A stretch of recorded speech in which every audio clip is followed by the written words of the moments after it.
Hi, എല്ലാവർക്കും നമസ്കാരം. ഇന്നൊരു അടിപൊളി ഫ്രൈഡ് റൈസിൻ്റെ റെസിപ്പിയാണ് കാണിക്കാൻ പോകുന്നത്.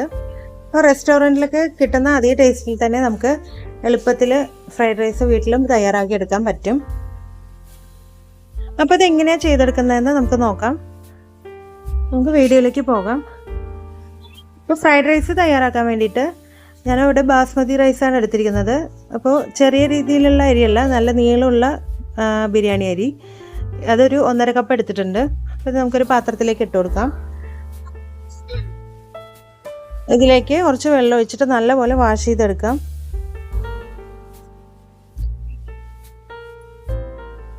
ഇപ്പോൾ 2-3 തവണ നമുക്ക് വാഷ് ചെയ്തെടുക്കാം. ഇപ്പോൾ അരി നല്ലപോലെ കഴുകി എടുത്തിട്ടുണ്ട്. ഇനി ഇത് വേവിക്കാൻ വേണ്ടിയിട്ട് ഒരു പാത്രത്തിലൊരു 4 കപ്പ് വെള്ളം ഒഴിച്ചു കൊടുക്കാം. അല്ലെങ്കിൽ എത്രയായാലും കുഴപ്പമില്ല.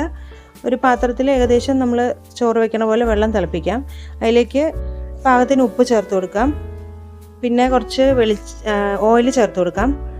ഞാനിവിടെ സൺഫ്ലവർ ഓയിലാണ് ചേർത്തിരിക്കുന്നത്, വെളിച്ചെണ്ണ ചേർക്കരുത്. 1 ടീസ്പൂൺ ഓയിലും കൂടി ചേർത്ത് കൊടുക്കാം. അപ്പോൾ ചോറ് ഒട്ടിപ്പിടിക്കാതിരിക്കാൻ വേണ്ടിയിട്ടാണ്. പിന്നെ അതിലേക്ക് തിളയ്ക്കുമ്പോൾ നമുക്ക് റൈസ് ഇട്ട് കൊടുക്കാം.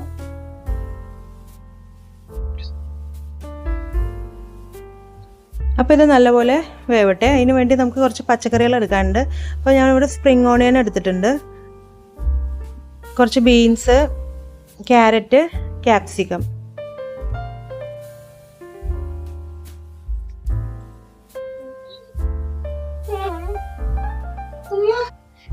ഇപ്പോൾ അരി തിളച്ച് വന്നിട്ടുണ്ട്. ഈ അരി ഒരുപാട് വേവേണ്ട ആവശ്യമില്ല. ഒരു 1/4 വേവൊക്കെ ആകുമ്പോൾ നമുക്ക് അരി ഊറ്റിയെടുക്കാം. നമ്മൾ സാധാരണ അരി വാർക്കുന്ന പോലെ വാർക്കുന്നതിനേക്കാളും ഇതുപോലത്തെ ഡ്രെയിനറിലിട്ടിട്ട് ഇത് എടുക്കുന്നതായിരിക്കും നല്ലത്. അപ്പോഴേ അതിലത്തെ കഞ്ഞി പശയൊക്കെ പോവുള്ളൂ. അപ്പോൾ ഇതിലിട്ട് വെച്ച് കഴിഞ്ഞാൽ തന്നെ ഇത് നല്ലപോലെ ഇതായിട്ട് കിട്ടും. ഇനി നമുക്ക് വെജിറ്റബിൾസൊക്കെ ചെറുതായിട്ട് അരിഞ്ഞെടുക്കാം. അതിൻ്റെ കൂടെ തന്നെ 2 ടീസ്പൂൺ ഇഞ്ചി കൊത്തിയരിഞ്ഞതും 2 ടീസ്പൂൺ വെളുത്തുള്ളി കൊത്തിയരിഞ്ഞതും എടുക്കാം. പിന്നെ 1 teaspoon oil, carrot, beans, capsicum, spring onion, വെളുത്തുള്ളി, ഇഞ്ചി, 2 ടീസ്പൂൺ ഓയിൽ. അപ്പോൾ പാൻ ചൂടാകുമ്പോൾ നമുക്ക് അതിലേക്ക് ഓയിൽ ഒഴിച്ചു കൊടുക്കാം. അപ്പോൾ എണ്ണ ചൂടായി കഴിയുമ്പോൾ നമുക്കിതിലേക്ക് അരിഞ്ഞു വെച്ചിരിക്കുന്ന ഇഞ്ചിയും വെളുത്തുള്ളിയും ആദ്യം ചേർക്കാം.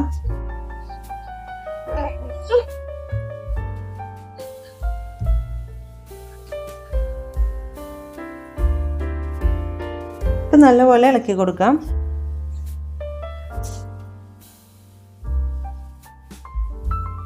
അപ്പോൾ ഇത് ഒരുപാട് കരിയേണ്ട ആവശ്യമില്ല. ഒരുവിധം മൂത്ത് കഴിഞ്ഞാൽ നമുക്കിതിലേക്ക് അരിഞ്ഞു വെച്ചിരിക്കുന്ന വെജിറ്റബിൾസൊക്കെ ചേർത്ത് കൊടുക്കാം.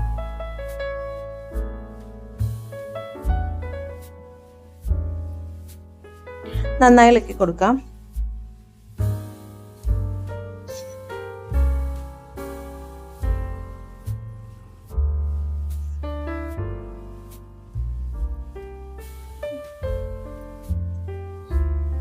ഇപ്പോൾ വെജിറ്റബിൾസൊക്കെ ഓവറായിട്ട് കുക്ക് ചെയ്യേണ്ട ആവശ്യമില്ല.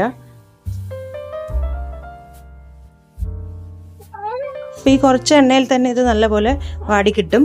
അപ്പോൾ ഇതിലേക്ക് പാകത്തിന് ഉപ്പ് കൂടി ചേർത്ത് കൊടുക്കാം. നമ്മൾ റൈസിൽ ഉപ്പ് ചേർത്തുകൊണ്ട് ഇതിൽ കുറച്ച് ഉപ്പ് ചേർത്താൽ മതിയാവും. ഈ പച്ചക്കറികൾക്കുള്ള ഉപ്പ് മാത്രം ഇതിൽ ചേർത്താൽ മതിയാവും. ഇപ്പോൾ പച്ചക്കറികളൊക്കെ നന്നായി കുക്കായി വന്നിട്ടുണ്ട്. ഇനി ഇതിലേക്ക് സോയാ സോസാണ് ചേർത്ത് കൊടുക്കുന്നത്. അപ്പോൾ സോയാ സോസ് ഒരു 1.5 ടീസ്പൂൺ ചേർത്ത് കൊടുക്കാം. പിന്നെ ഒരു 1.5 ടീസ്പൂൺ വിനീഗറും കൂടെ ചേർത്ത് കൊടുക്കാം, വിനാഗിരി. നന്നായിട്ട് മിക്സ് ചെയ്യാം.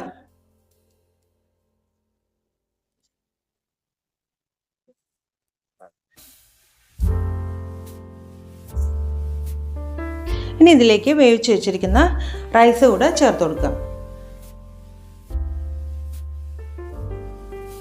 ഇപ്പോൾ റൈസ് ചേർത്ത് കഴിഞ്ഞാൽ നമ്മൾ ഹൈ ഫ്ലെയിമിലിട്ടിട്ട് നന്നായിട്ട് ഇളക്കിക്കൊണ്ടേയിരിക്കാം. കണ്ടോ, ഈ രീതിയിലുള്ള ഒരു വേവ് ഈ അരിക്ക് പാടുള്ളൂ, ഇല്ലെങ്കിൽ ഇത് വല്ലാതെ കുഴഞ്ഞു പോകും. പിന്നെ കുക്കറിലൊക്കെ വേവിച്ചെടുക്കുകയാണെങ്കിൽ അങ്ങനെ ഒട്ടിപ്പിടിച്ച പോലെ ഇരിക്കും. അപ്പോൾ നമുക്കിതുപോലെ ഉലർന്ന് കിട്ടില്ല. അപ്പോൾ പാത്രത്തിൽ വേവിക്കുന്നതായിരിക്കും നല്ലത്.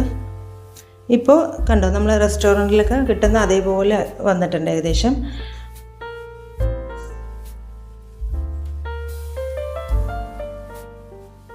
ഇനി ഇതിലേക്ക് കുറച്ച് കുരുമുളക് പൊടി കൂടി ചേർത്ത് കൊടുക്കാം. ഒരു 1/2 ടീസ്പൂണൊക്കെ മതിയാവും.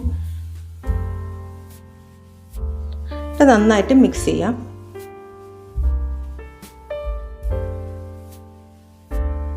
അപ്പോൾ ഇത്രയേ ഉള്ളൂ. ഫ്രൈഡ് റൈസ് വളരെ പെട്ടെന്ന് തന്നെ ഉണ്ടാക്കിയെടുക്കാൻ പറ്റും. നല്ല ടേസ്റ്റുമാണ്. അവസാനം നമുക്കിതിലേക്ക് കുറച്ച് നാരങ്ങ പിഴിഞ്ഞ് ചേർക്കാം.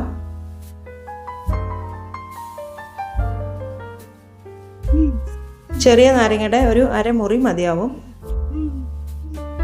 നന്നായിട്ട് ഇളക്കി യോജിപ്പിക്കാം. ഇപ്പോൾ ഫ്രൈഡ് റൈസ് തയ്യാറായിട്ടുണ്ട്. ഇനി ഇത് നമുക്ക് പ്ലേറ്റിലേക്ക് മാറ്റി കൊടുക്കാം. അപ്പോൾ വളരെ ഈസിയാണ്, ടേസ്റ്റിയാണ്. എല്ലാവരും ട്രൈ ചെയ്ത് നോക്കണം. അപ്പോൾ വീഡിയോ ഇഷ്ടപ്പെട്ടെങ്കിൽ ലൈക്ക് ചെയ്യാനും കമൻറ്റ് ചെയ്യാനും മറക്കരുത്. താങ്ക്